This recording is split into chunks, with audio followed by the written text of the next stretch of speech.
गरीब आम नागरिक मध्यम वर्ग परिवार की बहन का हक मरा है।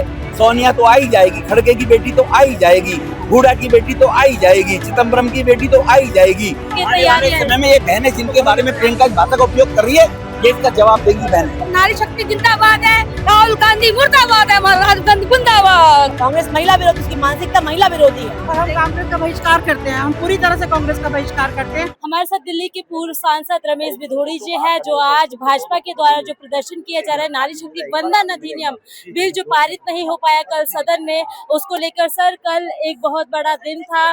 नारी शक्ति वंदन अधिनियम जो बिल है वो पारित नहीं हो पाया। बहन, आप खुद ही मालूम है, आपका हक मरा है। गरीब आम नागरिक मध्यम वर्ग परिवार की बहन का हक मरा है।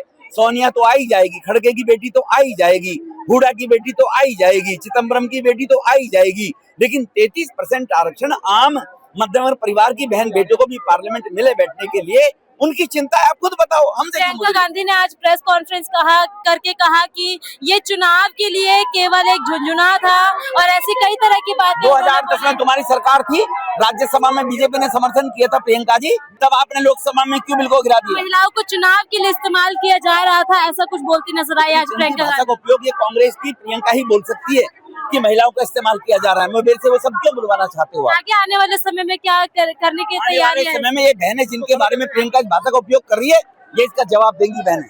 बहुत बहुत शुक्रिया। देखिए हमारे साथ पूर्व सांसद रमेश बिधोड़ी जी थे और यहाँ पर आप तस्वीरों के माध्यम से देख सकती है, यहाँ पर एक पुतला भी है, वो भी लेके यहाँ पे कार्यकर्ता जो महिलाएं हैं, महिलाओं की आप भीड़ देख सकते हैं। यहाँ पे पुतला फूकने की ये तैयारियां चलती नजर आ रही है और साथ में आप जितनी भी यहाँ पे महिलाएं हैं उनके हाथों में आप देख सकते हैं काला झंडा है। हमारे साथ आप देखिए यहाँ पे जितने भी लोग हैं, हम इनसे भी जुड़ेंगे, महिलाओं से बात करने की कोशिश करेंगे।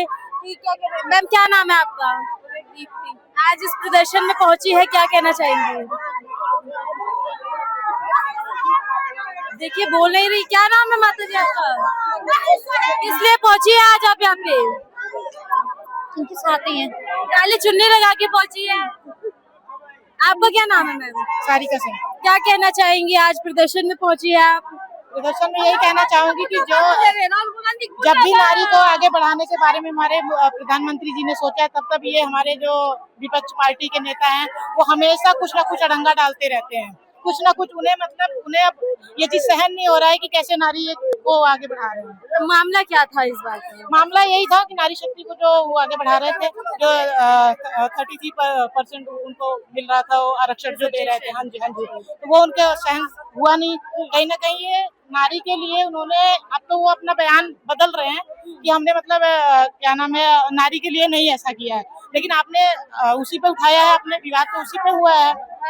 लेकिन परिसीमन एक मामला ऐसा अटका जिसमें प्रियंका गांधी वाड्रा भी कहती नजर आ रही है केवल चुनाव के लिए ये किया गया था, महिलाओं को इससे लाभान्वित नहीं होने वाली थी महिलाएं। वो भी एक महिला है प्रियंका गांधी, वो भी एक महिला है, वो अपने घर के महिला को कैसे आगे बढ़ाएंगे जब वो आम आदमी, आम नागरिक के लिए ऐसे महिलाओं के लिए सोच रहे हैं, तो कैसे हम उनके लिए मतलब अच्छा समझे कि आगे आने वाले टाइम में वो एक नेता अच्छे साबित होंगे। आपका क्या नाम है?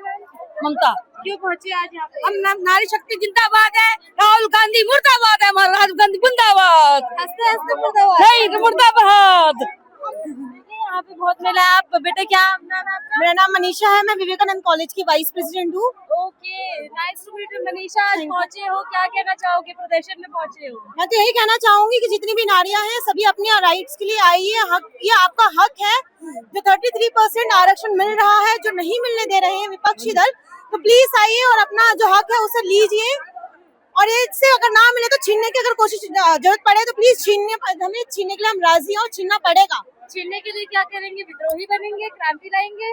क्रांति लाएंगे, बिल्कुल क्रांति लाएंगे, क्योंकि मुझे लगता है कि बिना क्रांति के आजकल कोई काम हो तो नहीं रहा है। चलिए देखिए यहाँ पर जितनी भी महिलाएं पहुंची। क्या नाम है मैम आपका? मैम मेरा नाम प्रियंका है। प्रियंका जी कहाँ से आई हैं? जी मैं दिल्ली से ही आई हूँ। दिल्ली से ही आई है। क्या कहना चाहेंगे, क्या मामला है, क्यों पहुंची आज यहाँ पे? जी आप देख सकते हैं जिस तरह से नारी शक्ति यहाँ पर पहुंची है, वो आप सब जानते हैं कि मोदी जी ने किस तरह से हम सबके लिए एक बिल पास कराने की कोशिश की, जिसको विपक्ष ने पूरी तरह से नकार दिया।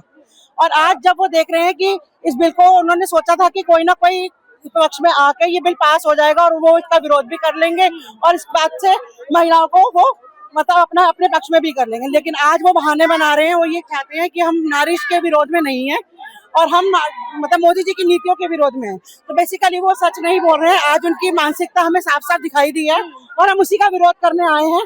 और हम उनको बताना चाहते हैं कि उनको नारी को जो कमजोर समझने की उन्होंने भूल की है, आने वाले जो चुनाव हो गए उनको उसका नतीजा भुगतना पड़ेगा। लेकिन प्रियंका गांधी कहती नजर आ रहे हैं चुनावों के लिए महिलाओं को इस्तेमाल करना चाह रही थी भाजपा। ये एक दावा, एक खेल खेलने का जी प्रयास मैम, था। जब कांग्रेस की लेडीज आगे आती हैं, जब सोनिया गांधी कांग्रेस की अध्यक्षा बनती हैं, प्रियंका गांधी खुद पार्लियामेंट में खड़े होकर सवाल करती हैं, उनके परिवार की लेडीज आके आती है तो वो कोई मुद्दा नहीं है। लेकिन जब कोई आम औरत आगे बढ़ती है, महिला आगे बढ़ती है, तो वो ये कहना चाहते हैं कि वो औरतों को यूज कर रहे हैं। मैम, वो उनको हक दे रहे हैं, उनका अधिकार देना चाहते हैं, ताकि उनको भी पता कि आपको भी पता कि लेडीज आजकल हर फील्ड में आगे हैं। तो जब वो हमारे मतलब राजनीति में आगे आएंगी तो आने वाले भारत का, विकसित भारत का जो सपना है वो पूरा हो पाएगा। आप भाजपा की कार्यकर्ता हैं? जी नहीं, मैं एक आम महिला हूँ। तो आपको लग रहा था कि लाभान्वित हो सकती थी आप आगे आने वाले समय में इस 33% रिजर्वेशन? मैम, मैं क्या, मेरे साथ की सभी लेडीज ऐसे ही सोचती होंगी। जो आप यहाँ सभी आई आम महिलाएं हैं? सभी आम महिलाएं। किसी पार्टी से नहीं जुड़ी हुई? नहीं है तो लग रहा था आपको कि ये 33% रिजर्वेशन से आपको कुछ लाभ मिल सकता था? बिल्कुल अगर महिलाएं नीति में आ जाती हैं तो जरूरी ये है कि हमें सब कुछ सुरक्षा जो हम एक महिला होकर फेस करते हैं वो सारी प्रॉब्लम्स नहीं फेस करनी पड़ेंगी। सारी महिलाओं को सुख सुविधा वही मिल सकती है जो हम महिला होने के बावजूद भी, एक पुरुष प्रधान देश होने के बावजूद वो हमारे साथ हमें नहीं मिल पाता। महिला नीति में आ जाएगी तो हमें सारी सुविधाएं, सब कुछ मिल सकता है। लेकिन अभी ये बिल नहीं पारित हो पाया, कैसा महसूस कर रहे हैं? लग रहा है कि हमारा जो नेतृत्व 2 दिन में जो खाब सजाए थे वो पीछे वैसे ही चले गए जैसे पुराने समय में थे। पुराने समय में कांग्रेस ने इसका राजनीतिकरण किया है। कांग्रेस ने महिलाओं का ये दुर्भाग्य है महिलाओं का कि कांग्रेस को वोट देती हैं और कांग्रेस इतने साल तक कांग्रेस में रही, कांग्रेस के राज किया। और हमारा ही दुर्भाग्य है कि कांग्रेस को हमने लोगों ने वोट दिया और उसको गद्दी पे बिठाया। लेकिन विपक्ष इस बीच एक मांग ये भी रख रहा था कि ओबीसी आरक्षण भी स्पेसिफिक हो, SC ST महिलाओं का आरक्षण भी स्पेसिफिक हो इस 33% रिजर्वेशन में। ऑलरेडी है, ओबीसी SC ST ऑलरेडी है, हमें तो सिर्फ महिलाओं का अधिकार चाहिए था। बोलते तो कांग्रेस पार्टी ने इतने शुरू से बोला है कि महिलाओं को आरक्षण मिलना चाहिए, लेकिन अधिकार जब देने की बारी आई, जब हाथ में मिलने की बारी आई तो अधिकार कहाँ गया? वो अधिकार तो दिया नहीं उस कांग्रेस ने तो इस बिल को पास करने से रोक दिया। महिला विरोधी है कांग्रेस महिला विरोधी, उसकी मानसिकता महिला विरोधी है। और हम कांग्रेस का बहिष्कार करते हैं, हम पूरी तरह से कांग्रेस का बहिष्कार करते हैं। आने वाले चुनावों में हम राहुल गांधी, सोनिया गांधी, इन सबको, जितने भी विपक्ष में है, चाहे वो अखिलेश यादव हो, उन सबको इसका जवाब महिलाएं ही देंगी। बिल्कुल हमें आजाद भुगतना पड़ेगा। हमें विश्वास भी है कि हमारे प्रधानमंत्री ने जो अभी 8:30 बजे संबोधित भी करने वाले हैं प्रधानमंत्री नरेंद्र मोदी देश को। क्या लगता है, क्या कहने वाले होंगे? कुछ आइडिया?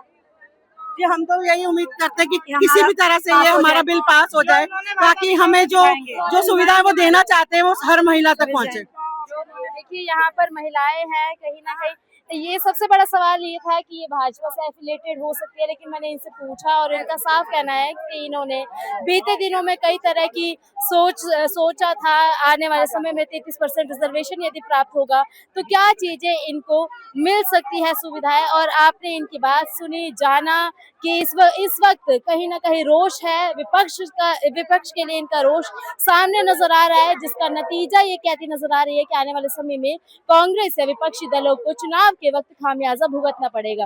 देखने की बात ये रहेगी प्रधानमंत्री नरेंद्र मोदी आज शाम 8:30 बजे क्या कहने वाले हैं, इस रिजर्वेशन को लेकर ही बात होने वाली है या मुद्दा कोई और हो सकता है। देखने के लिए बने रहिए हमारे साथ। आप देख रहे हैं इकरार टाइम्स, मैं हूँ आपके साथ पिंकी पांडे।